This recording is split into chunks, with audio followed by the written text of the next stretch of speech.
ഈ പുഴയും കടന്നിന്റെ ഇന്നത്തെ എപ്പിസോഡിലേക്ക് എല്ലാവർക്കും സ്വാഗതം. വീഡിയോ ആദ്യമായി കാണുകയാണെങ്കിൽ സപ്പോർട്ട് ചെയ്ത് സബ്സ്ക്രൈബ് ചെയ്ത് ലൈക്ക് ചെയ്യാൻ മറക്കല്ലേ. ATMിൽ കയറി നോക്കുമ്പോഴേക്കും അക്കൗണ്ടിൽ പണമില്ലെന്നറിഞ്ഞ് വിനീത് ടെൻഷനോടെ കാവേരി അങ്ങോട്ട് വിളിച്ചു വരുത്തുകയാണ്. കാവേരി ബാങ്കിലേക്ക് വിളിച്ച് കാര്യങ്ങൾ തിരക്കുന്നുണ്ട്. അവൾ ടെൻഷനോടെ കോൾ വെക്കുമ്പോഴേക്കും എന്തായി കാവേരി എന്ന് വിനീതും ചോദിക്കുന്നുണ്ട്. അവർക്ക് വ്യക്തമായിട്ടൊന്നും പറയാൻ പറ്റുന്നില്ല വിനീതേട്ടാ. നമുക്കെന്തായാലും ബാങ്കിലേക്കൊന്ന് പോവാം വായെന്ന് വിളിച്ച് കാവേരി വിനീതയെയും കൂട്ടി ബാങ്കിലേക്ക് പോവുകയാണ്. അവർ ബാങ്കിലേക്ക് ചെന്ന് അവിടെയുള്ള സ്റ്റാഫിനോടായി സാർ അക്കൗണ്ടിന്റെ വിവരം അന്വേഷിച്ച് ഞാൻ നേരത്തെ സാറിന് വിളിച്ചിരുന്നു എന്ന് കാവേരി പറയുന്നുണ്ട്. വിനീത് കുമാർ അല്ലേ എന്നയാൾ ചോദിക്കേ അതെ എന്ന് കാവേരിയും.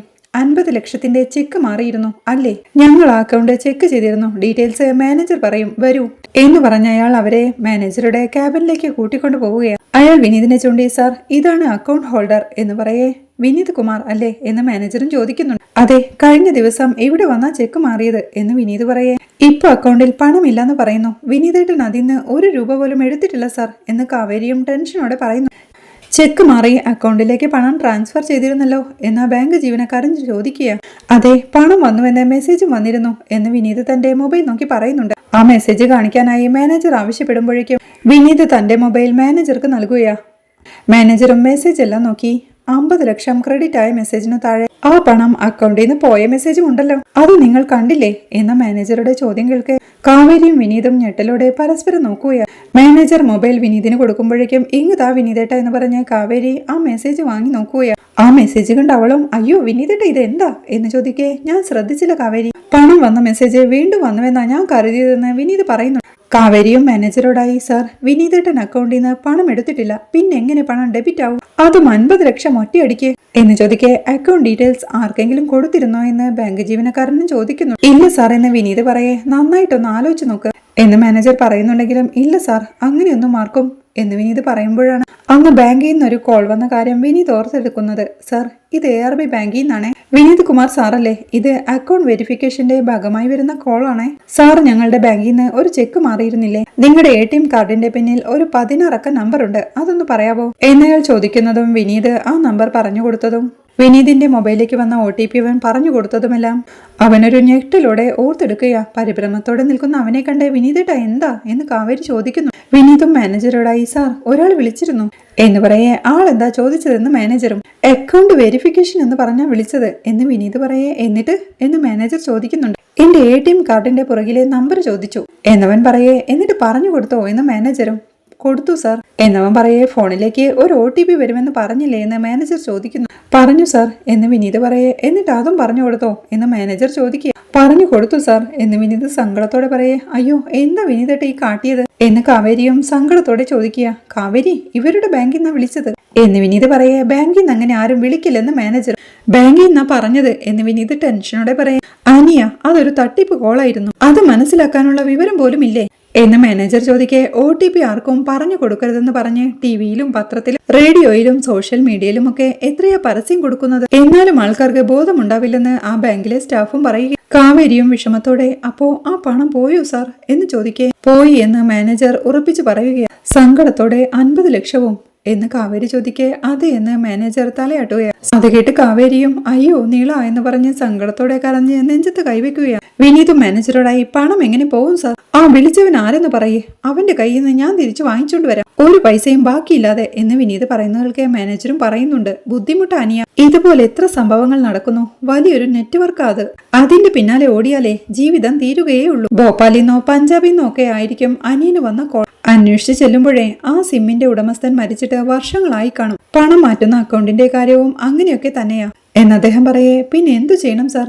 എന്ന് വിഷമത്തോടെ വിനീതും ചോദിക്കുന്നു. കാവേരിയും പറയുന്നുണ്ട് സാർ എന്റെ അനിയത്തിയുടെ ഓപ്പറേഷന് വേണ്ടിയുള്ള പണം, അവളുടെ ഹാർട്ട് ഓപ്പറേഷൻ നടത്താൻ വേണ്ടിയാ ഞങ്ങൾ തിരുവനന്തപുരത്തേക്ക് വന്നത് തന്നെ. ഓപ്പറേഷൻ ഇപ്പോൾ നടത്തിയില്ലെങ്കിൽ അവളെ ഞങ്ങൾക്ക് നഷ്ടപ്പെടും സാർ, 12 വയസ്സേ ഉള്ളൂ അവൾക്ക് എന്നവൾ കരച്ചിലോടെ പറയേ ഒരു കംപ്ലൈന്റ് എഴുതി തന്നേക്ക്, പോലീസ് സ്റ്റേഷനിൽ ഒരു പരാതി കൊടുക്കണം, ഞങ്ങൾ ഞങ്ങളുടെ മാക്സിമം ശ്രമിക്കാമെന്ന് മാനേജർ പറയുന്നു. സാർ എത്രയും പെട്ടെന്ന് ഞങ്ങളുടെ പണം ഒന്ന് തിരികെ വാങ്ങിച്ചു തരണം എന്ന് കാവേരി വീണ്ടും കരച്ചിലോടെ പറയേ എത്രയും പെട്ടെന്നല്ല, പണം കണ്ടുപിടിക്കാൻ എന്തെങ്കിലും വഴി തെളിയുമോ എന്ന് നോക്കാം ആദ്യം എന്നാ ബാങ്കിലെ സ്റ്റാഫ് പറയേ എന്തെങ്കിലും വഴി തെളിയാനോ എന്ന് ചോദിച്ച് സങ്കടത്തോടെ കരയുക കാവേരിയും. അവിടെ വീട്ടിൽ അച്ചമ്മയുടെ കൂടെ ഇരിക്കുകയായിരുന്ന യമുന ഹോസ്പിറ്റലിലേക്ക് വിളിച്ചു നോക്കുന്നുണ്ട്. ഗംഗയെ വിളിച്ചവൾ കോൾ വെക്കുമ്പോഴേക്കും അച്ഛമ്മ അവളുടെ അരികിലേക്ക് ചെന്ന് എന്താ ഐഡിയെന്ന് ചോദിക്കുക. നിളമോളെ റൂമിലാക്കി എന്നാ പറഞ്ഞത്. പണം അടച്ചാൽ ഉടനെ ഓപ്പറേഷൻ തുടങ്ങാമെന്നും പറഞ്ഞു. എന്നവൾ പറയുന്നത് കേൾക്കേ പണം അടയ്ക്കാൻ എന്താടി കയ്യിലിരിക്കുവല്ലേ എന്ന് അച്ഛമ്മയും ചോദിക്കുക. അത് അച്ഛമ്മ എനിക്ക് മനസ്സിലാവാത്തത് പണം എടുക്കാൻ പോയ വിനീതേട്ടനെ കാണാനില്ലെന്ന്. നേഴ്സാണെങ്കിൽ പണം അടച്ചോന്നും ചോദിച്ച് പലതവണ റൂമിൽ ചെന്നു എന്ന് യമുന പറയുന്നതിൽക്ക് അവനെ ഒന്ന് ഫോണിൽ വിളിച്ച് നോക്കിയാൽ പോരെ എന്ന് അച്ഛമ്മയും ചോദിക്കും. ഫോൺ എടുത്തിട്ട് ദേ വരുന്നു ഇപ്പൊ വരുന്നു എന്നൊക്കെ പറയാൻ തുടങ്ങിയിട്ട് സമയം കുറെ ആയെന്ന് എന്ന് യമുന പറയെ അവൻ ഈ കാര്യങ്ങളൊക്കെ നേരെ ചൊവ്വേ ചെയ്യാനും പറയാനും അറിയാമോടി. കാവേരി ഇല്ല എവിടെയെന്ന് അച്ഛമ്മ ചോദിക്കുന്നു. കാവേരി ചേച്ചി പുറത്ത് എവിടെയോ പോയിരിക്കുകയാണെന്ന് യമുന പറയെ യശോ എന്തൊരു കഷ്ടമായത് എന്ന് പറഞ്ഞ അച്ഛമ്മ ടെൻഷനോടെ നിൽക്കുമ്പോഴാണ് ശാരദ അമ്മയെ വിളിച്ച് ഗായത്രി അങ്ങോട്ട് വരുന്നത്. ശാരദ ഇവിടെ ഇല്ലല്ലോ, അവരൊക്കെ നിളയും കൊണ്ട് ഹോസ്പിറ്റലിൽ പോയിരിക്കുക എന്ന് അച്ഛമ്മ പറയുക. അയ്യോ പോയോ, പോകുന്നതിന് മുമ്പ് അവരെ ഒന്ന് കാണണമെന്ന് വെച്ചാ ഞാൻ വന്നതെന്ന് ഗായത്രിയും പറയുക. അങ്ങോട്ടിരിക്കണം, ഞാൻ വേണമെങ്കിൽ ഫോൺ വിളിച്ചു തരാം എന്ന് രാധമ്മ പറയും. അതൊന്നും വേണ്ട, അച്ഛനൊരു കാര്യം പറഞ്ഞു, അതൊന്ന് പറഞ്ഞിരുന്നാ മതി എന്ന് ഗായത്രി പറയുന്ന കേൾക്കെ എന്താ ഞങ്ങളുടെ ഭാഗത്തുനിന്ന് എന്തെങ്കിലും എന്ന് അച്ഛമ്മയും ടെൻഷനോടെ ചോദിക്കും. അയ്യോ അതൊന്നുമല്ല, നിളമോളെ ഇവിടെ വന്ന് കണ്ടപ്പോ മുതല് അച്ഛന്റെ മനസ്സില് ഭയങ്കര സങ്കടം. അസുഖത്തിന്റെ കാര്യമോർത്താ ഇത്രയും മിടുക്കിയായ ഒരു കൊച്ചിന് ഈ പ്രായത്തിൽ ഹാർട്ടിന്റെ അസുഖം വരാന്നൊക്കെ പറഞ്ഞ സങ്കടമായിട്ട് പറയുന്നത് കൊണ്ട് ഒന്നും തോന്നരുത്. ഓപ്പറേഷന് പണത്തിന് എന്തേലും ആവശ്യമുണ്ടെങ്കിൽ ചോദിക്കാൻ മടിക്കണ്ട. കമ്പനി വക ചാരിറ്റി ആയിട്ടൊക്കെ ഇതുപോലുള്ള കുഞ്ഞുങ്ങൾക്ക് ഓരോ വർഷവും ഓപ്പറേഷൻ നടത്തി കൊടുക്കാറുണ്ട് എന്ന് ഗായത്രി പറയുന്നത് ഇഷ്ടമാവാതെ യമുനയും അസുഖമൊക്കെ എല്ലാവർക്കും വരുന്നതല്ലേ ആന്റി, നീളമോൾക്ക് അസുഖമുണ്ടെന്ന് വളരെ അടുപ്പമുള്ളവരോട് പോലും ഞങ്ങൾ പറഞ്ഞിട്ടില്ല. എവിടെയും പരസ്യം ചെയ്തോ കൈനീട്ടിയോ 1 രൂപ പോലും വാങ്ങരുതെന്നുമുണ്ട്. അതിനുള്ളതൊക്കെ ഞങ്ങളുടെ അച്ഛൻ സമ്പാദിച്ചിട്ടുണ്ട്. പുഷ്പവാടിയിലെ നീളയുടെ ഓപ്പറേഷന് സൗകര്യമില്ലാത്തോണ്ട് മാത്രമാ ഞങ്ങൾ ഇതുപോലൊരു വീട്ടിൽ വന്ന് താമസിക്കുന്നത്. അവിടെ ഞങ്ങൾ താമസിക്കുന്ന വീട്ടിലെ റൂമുകളൊക്കെ പൂട്ടിയിട്ടിരിക്കുന്നത് കൊണ്ട് ഹോം സ്റ്റേക്ക് പോലും കൊടുത്തിരുന്നതാ. നിളമോളുടെ അസുഖത്തിന്റെ കാര്യം നിങ്ങളോടും പറയണമെന്ന് കരുതിയതല്ല. അമ്മയുടെ കാര്യമല്ലേ മനസ്സിലൊന്നും ഇരിക്കത്തില്ലെന്ന് അവൾ പറയുന്നത് കേൾക്കെ ഗായത്രിയും അല്ല ഞാൻ പറഞ്ഞേ പിന്നെ ആ കണ്ണാപ്പയൊന്ന് കിട്ടിയ നന്നായിരുന്നു.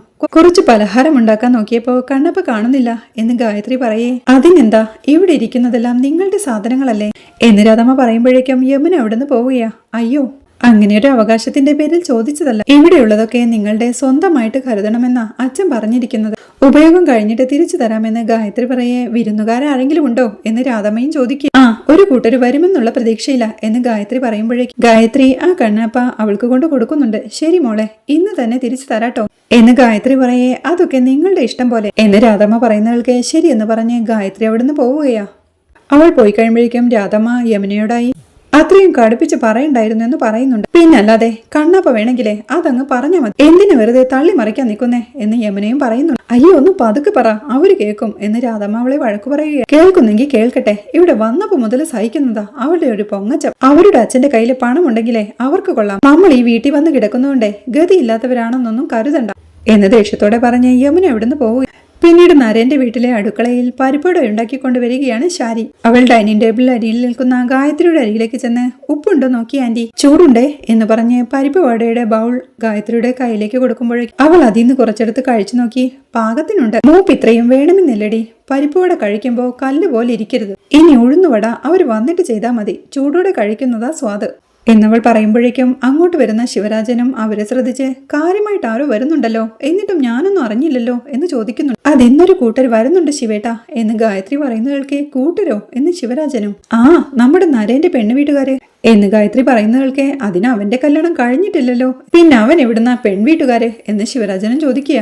കഴിഞ്ഞ കല്യാണമല്ല, ഇതൊരു ആലോചനയാ എന്ന് ഗായത്രി പറയേ. എന്ന് വെച്ചാ അവന് കല്യാണം ആലോചിച്ചുകൊണ്ട് പെണ്ണു വീട്ടുകാർ ഇങ്ങോട്ട് വരുന്നു എന്ന് ശിവരാജൻ ചോദിക്കേ. അതെ എന്ന് ഗായത്രിയും. അത് കേൾക്കെ ശിവരാജനും പൊട്ടിച്ചിരിയോടെ അയ്യോ തമാശ എന്ന് പറഞ്ഞ് ചിരിച്ചോണ്ട് നിൽക്കെ ഗായത്രി അങ്ങോട്ട് ചെന്ന് എന്താ ശിവേട്ട ഇത് എന്ന് ചോദിക്കുന്നുണ്ട്. അല്ല സാധാരണ പെണ്ണു കാണലല്ലേ, ഇതെന്താണ് കാണലോ എന്ന് ശിവരാജനും ചോദിക്കുക. ഇതാ നിങ്ങളോട് നേരത്തെ ഒന്നും പറയാതിരുന്നതെന്ന് ഗായത്രിയും. ശരി എന്നോടൊന്നും പറയണ്ട, പറഞ്ഞിട്ടോ പറയാതിരുന്നിട്ടോ എന്തെങ്കിലും ഒരു പ്രയോജനം ഉണ്ടായാൽ മതി എന്ന് ശിവേട്ടനും പറയുക. അത് കേൾക്കെ ഗായത്രിയും എന്താ ശിവേട്ട ഇങ്ങനെ, അവൻ വേണ്ടെന്ന് പറഞ്ഞാലും നമ്മളല്ലേ കല്യാണത്തിന് മുൻകൈ എടുക്കേണ്ടത് എന്ന് ചോദിക്കേ. എടി അവന്റെ സ്വഭാവം നിങ്ങൾക്ക് എല്ലാവർക്കും അറിയാവുന്നതല്ലേ എന്ന് ചോദിച്ച് ചൂടുള്ള ഒരു പരിപ്പോടെ കയ്യിലെടുത്ത് ഇതിന്റെ മാവിന്റെയും എണ്ണയുടെയും ഗ്യാസിന്റെയും പൈസ പോയി, അവന്റെ കല്യാണം ആലോചിക്കുന്ന സമയത്തെ നമ്മുടെ 2 മക്കളുണ്ടല്ലോ അവർക്ക് ആലോചിച്ചൂടെ എന്ന് ശിവരാജൻ ചോദിക്കുക. അത് കേട്ട് ഗായത്രിയും നമ്മുടെ മക്കളോ എന്ന് ചോദിക്കേ. ആ നമ്മുടെ മക്കള് പിന്നല്ലാതെ എന്ന് ശിവരാജനും ചോദിക്കുക.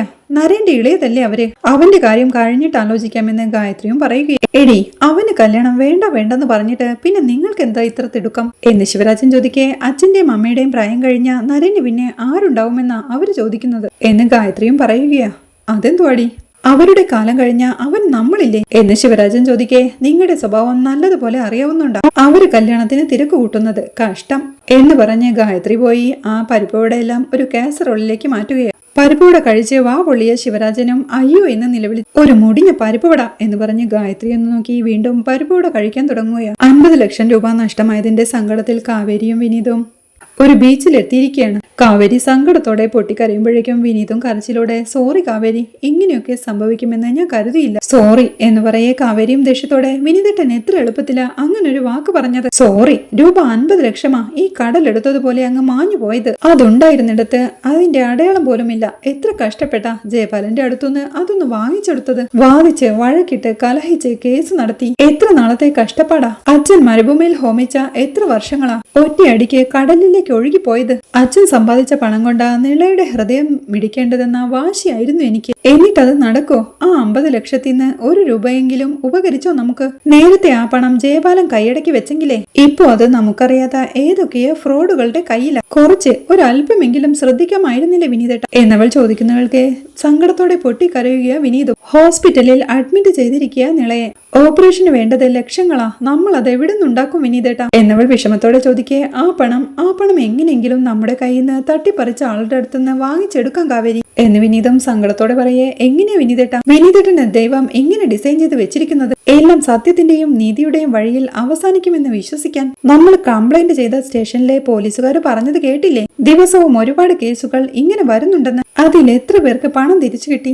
ആ പണം തിരിച്ചു കിട്ടുമെന്ന് ബാങ്കുകാർക്കോ പോലീസുകാർക്കോ പോലും പ്രതീക്ഷയില്ല. പിന്നെ വിനീതേട്ട മാത്രം എങ്ങനെയാ ആ വിശ്വാസം വെച്ചോണ്ടിരിക്കുന്നത് എന്നവൾ ചോദിക്കുമ്പോഴേക്കും കാവേരിയുടെ മൊബൈൽ റിങ് ചെയ്യുകയാ. അവൾ ആ കോളെടുത്ത് നോക്കി. അയ്യോ, ഗംഗേച്ചി വിളിക്കുന്നുണ്ട്. ഹോസ്പിറ്റലിൽ പണം അടയ്ക്കുന്ന കാര്യം ചോദിക്കാനാ, ഞാൻ എന്ത് മറുപടി പറയും എന്നവൾ ചോദിക്കേ. വിനീതും സങ്കടത്തോടെ ഓടിച്ചെന്ന് അവിടെയുള്ള ഒരു തോണിയിൽ തന്റെ തല വെച്ച് അടിക്കുകയാണ്. കാവേരി അങ്ങോട്ട് ചെന്ന് അവനെ പിടിച്ചു മാറ്റി. വിനീതേട്ട എന്താ ഇത് എന്ന് ചോദിക്കേ. വിനീതും എന്തിനാ കാവേരി എന്റെ പേരിലാ ചെക്ക് മാറിയത്? എന്തിനാ എന്റെ അക്കൗണ്ടിലേക്ക് പണം വന്നത്? എന്തിനാ കള്ളന്മാരാ പണം കൊണ്ടുപോയത്? എന്തിനാ എന്റെ ജീവിതത്തിൽ മാത്രം ഇങ്ങനെയൊക്കെ സംഭവിക്കുന്നത്? ഞാനൊരു തോൽവിയാ കാവേരി, വെറും തോൽവിയാ എന്ന് കരച്ചിലൂടെ പറഞ്ഞവൻ തന്റെ കണ്ണീര് തുടച്ച് കോൾ എടുക്കുക കാവേരി. എന്നിട്ട് പറ, ഞാൻ ആ പണം മുഴുവൻ കൊണ്ടുപോയി തുലച്ചെന്ന് പറ. നിളമളുടെ ഓപ്പറേഷൻ നടക്കൂലെന്ന് പറ. ഗംഗ എന്നെ ഉപേക്ഷിച്ച് കളയും, ഉറപ്പാ. ഞാൻ എവിടെയെങ്കിലും പോയി നശിച്ചു പോയിക്കോളാം കാവേരി. ഇപ്പോഴാ മനസ്സിലായത് ഗംഗ എന്തിനാ ഞാനുമായിട്ടുള്ള കല്യാണം വേണ്ടെന്ന് പറഞ്ഞതെന്ന്. ഗംഗയുടെ ജീവിതത്തിലേക്ക് ഞാൻ വരാൻ പാടില്ലായിരുന്നു. ഗംഗയുടെ മാത്രമല്ല, നിങ്ങളുടെ ആരുടെയും ജീവിതത്തിലേക്ക് ഞാൻ വരാൻ പാടില്ലായിരുന്നു എന്ന് പറഞ്ഞവൻ സങ്കടത്തോടെ പൊട്ടിക്കരയുകയാണ്. കാവേരിയും അവന്റെ അരികിലേക്ക് ചെന്ന് വിനീതേട്ടാ, ജീവിതത്തിലെ എല്ലാ പ്രതീക്ഷകളും നഷ്ടപ്പെട്ടു നിൽക്കുക നമ്മുടെ കുടുംബമാകെ. അപ്പോഴും വിനീതേട്ടനെ കുറിച്ച് മാത്രമാണോ ചിന്തിക്കുന്നത്? ഗംഗേച്ചി എന്തു പറയും? അതിനുശേഷം വിനീതേട്ടന്റെ ജീവിതം എന്താവുമെന്നൊക്കെ എന്നവൾ ചോദിക്കേ. വിനീതും കരച്ചിലോടെ എനിക്കറിയില്ല കാവേരി. ഗംഗ മാത്രമല്ല, അമ്മായിയും നിളമോളും കാവേരിയും എല്ലാരും. അതുവരെ ഞാനെന്തിനാ നോക്കി നിൽക്കുന്നത്? ആ ഫോൺ ഇങ്ങോട്ടാ കാവേരി, ഞാൻ തന്നെ പറയാം പണം കൊണ്ടുപോയി തുലച്ചത് എന്ന് വിനീത് പറയേ.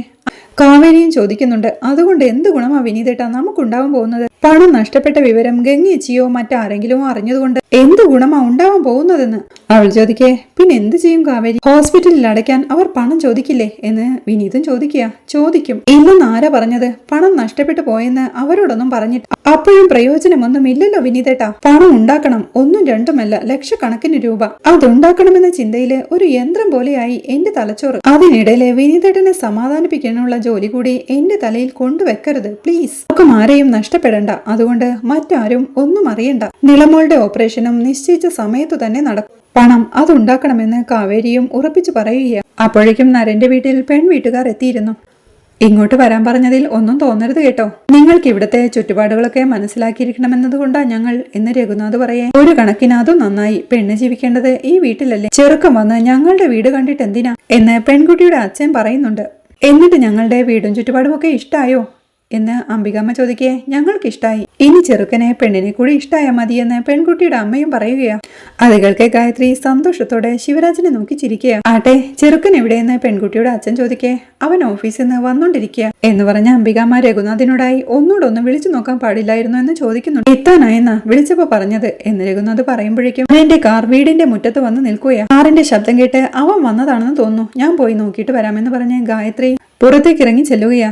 ശിവരാജനും അവളുടെ പുറകെ എഴുന്നേൽക്കുന്നുണ്ട്. നരേനും തന്റെ കാറിൽ നിന്നിറങ്ങി മുറ്റത്ത് നിർത്തിയിട്ടിരിക്കുന്ന ആ കാർ ശ്രദ്ധിച്ച് നിൽക്കുമ്പോഴാണ് ഗായത്രി അങ്ങോട്ട് ചെന്ന് എവിടെ ആയിരുന്നടാ ഇത്ര നേരം എന്ന് ചോദിക്കുന്നത്. എന്തേ വിരുന്നുകാരുണ്ടോ എന്ന് നരേനും. ഉണ്ടെന്ന് ഗായത്രി പറയേ. ആ വെറുതെ അല്ല മുത്തശ്ശൻ വിളിച്ചുകൊണ്ടിരുന്നതെന്ന് നരേനും പറയുന്നുണ്ട്. ഗായത്രി ഒന്നും മിണ്ടാതെ പരുങ്ങലോടെ നിൽക്കുമ്പോഴേക്കും ബന്ധുക്കളാണോ എന്നവൻ ചോദിക്കുകയാ. അവളൊന്നും പറയാതെ പരുങ്ങലോടെ നിൽക്കുമ്പോഴേക്കും ഞാൻ പോവുക എന്ന് പറഞ്ഞ് നരേൻ വീണ്ടും പോവാൻ തുടങ്ങും. ഗായത്രി അവന്റെ കയ്യിൽ പിടിച്ചു നിർത്തുമ്പോഴേക്കും ദേ ബന്ധുക്കളുടെ ചോദ്യത്തിന് മറുപടി അറിയാൻ എന്നെ കൊണ്ട് വയ്യ. ഞാൻ കല്യാണം കഴിക്കാത്തതാണല്ലോ അവര് നേരിടുന്ന ഏറ്റവും വലിയ പ്രശ്നം എന്നവൻ ചോദിക്കുമ്പോഴേക്കും ചിരിയോടെ അങ്ങോട്ട് വരുന്ന ശിവരാജനും നിന്റെ ഇളയമ്മയും മുത്തശ്ശനും മുത്തശ്ശിയും ഒക്കെ കൂടി ആ പ്രശ്നത്തിനൊരു പരിഹാരം കണ്ടെത്തി ഡ്രോയിങ് റൂമിൽ വെച്ചിട്ടുണ്ട്. നിനക്കൊരു ആലോചനയുമായിട്ട് ഒരു പെണ്ണിന്റെ അച്ഛനും അമ്മയും വന്നിരിക്കുന്നു എന്ന് ശിവരാജൻ പറയുന്നവൾക്ക് ദേഷ്യത്തോടെ ഗായത്രി ഒന്ന് നോക്കുകയാണ് നരേൻ. ഗായത്രിയും താക്കീതോടെ ശിവേട്ടാ എന്ന് വിളിക്കേ. എടി ഞാൻ പറഞ്ഞില്ലേലും അവൻ ഇങ്ങോട്ട് കയറി വരുമ്പോ അവന് മനസ്സിലാവത്തില്ലേ എന്ന് ശിവരാജൻ പറയുമ്പോഴേക്കും അവരെ ദേഷ്യത്തോടെ ഒന്ന് നോക്കി നരേൻ തന്റെ കാറിലേക്ക് കയറാൻ പോവുകയാണ്. ഗായത്രി അവന്റെ പുറകെ ചെന്ന് ഇടാ മോനെ പ്ലീസ് എടാ എന്ന് പറയേ നരേനും അവരുടെ നേരെ വിളിച്ചുണ്ടി ഞാൻ പലവട്ടം പറഞ്ഞിട്ടുള്ളതാ എന്ന് താക്കീതോടെ പറയുന്നുണ്ട്. എടാ മോനെ ഒന്നും കാണുന്നുണ്ട് കുഴപ്പമൊന്നും ഇല്ലല്ലോ എന്ന് ഗായത്രി ചോദിക്കേ. പറ്റില്ല എന്നവനും ഉറപ്പിച്ചു പറയുകയാ. എടാ നിന്റെ മുത്തശ്ശിക്കും മുത്തശ്ശനും പ്രായമായി വരികയല്ലേടാ, ഇപ്പൊ നീ വന്നൊന്ന് കണ്ടില്ലെങ്കിൽ അവരെ അപമാനിക്കുന്നതിന് തുല്യമല്ലേ, പാവങ്ങളല്ലേടാ, അവര് നിനക്ക് വേണ്ടിയല്ലേടാ ജീവിക്കുന്നത്, പ്ലീസ് എടാ എന്ന് ഗായത്രി അപേക്ഷിക്കേ. ഒരു നിമിഷം അവളെ ഒന്ന് നോക്കി ആലോചനയോടെ നിന്ന ശേഷം നരേൻ വീട്ടിലേക്ക് കയറി പോവുകയാ.